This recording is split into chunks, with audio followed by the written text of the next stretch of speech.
Je me dépose à la face du monde, en quête toujours de ce qui se dérobe. Je pars vers l'intérieur immense, retrouver le nom que j'ai donné aux choses avant ma naissance.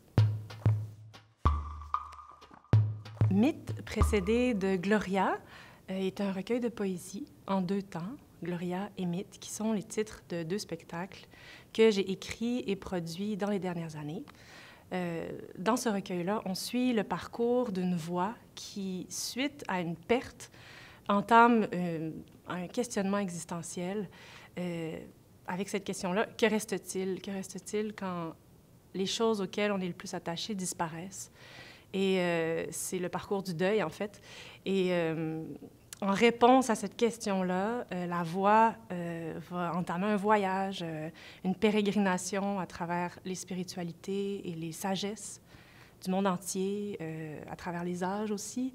Surtout avec... elle va entamer un voyage, surtout chez les mythes cosmogoniques, les mythes de création du monde, les mythes d'origine, qui nous enseignent que dans toute fin, il y a une renaissance.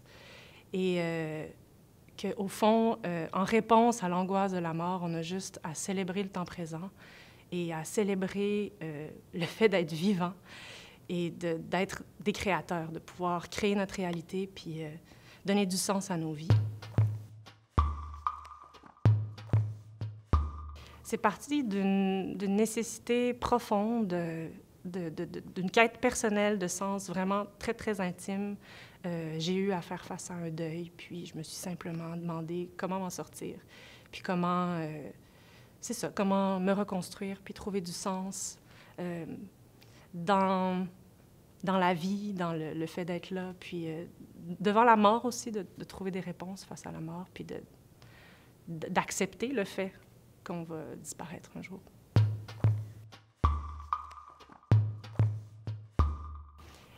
C'est un recueil qui a une forme très éclatée, qui est très libre, très impressionniste.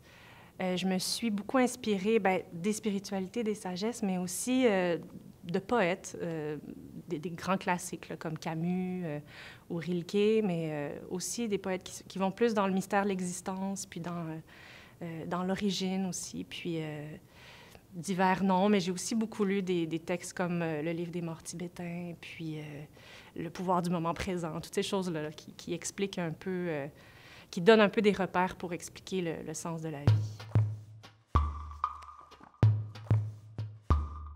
C'est un recueil qui est une ode à la création, à la beauté, au sublime, au sacré, et à ce qui nous rassemble les uns les autres là, devant le grand mystère de l'existence. Refaire le monde, nous y sommes territoire. J'habite un espace entre ce qui vient et ce qui part. Les chemins que nous ne ferons ensemble, je les rassemble du bout des doigts, même si tu manques à tout ce qui bouge ici. Les anciennes certitudes s'entrechoquent aux nouveaux repères, voyage sensible de vitesse, de roche, d'extase. Les phrases servent à contenir nos discours et les bras à faire circuler nos bouches. On dirait que quand rien ne se peut, tout arrive. Se bercer, il le faut. Un mouvement plein de profonde plénitude, parce que nous n'avons que cela pour nous défendre, en chien de fusil dans nos ventres.